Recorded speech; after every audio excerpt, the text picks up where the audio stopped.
गणेश नाईक यांनी अप्रत्यक्षपणे उपमुख्यमंत्री एकनाथ शिंदेंवर निशाणा साधलाय। लाडकी बहीण योजनेमुळे इतर खात्यांवर अन्याय होतोय असं म्हणत मंत्री गणेश नाईकांनी विधान परिषदेत एकनाथ शिंदेंवर हल्लाबोल केला। अशा परिस्थितीमध्ये राज्य शासनाने विविध प्रकल्प गेल्या वर्षभरापासून त्याच्यामध्ये लाडकी बहीण ही योजना स्वीकारली। जरी ती अन्य खात्यांवर अन्याय करण्याची परिस्थिती निर्माण करीत असली तरी सुद्धा ती योजना बंद होणार नाही।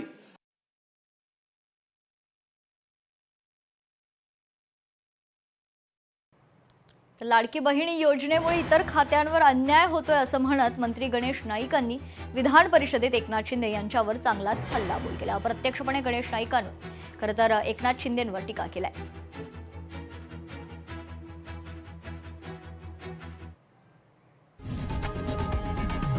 लोकशाही मराठी ऐका, पहा, जागरूक रहा।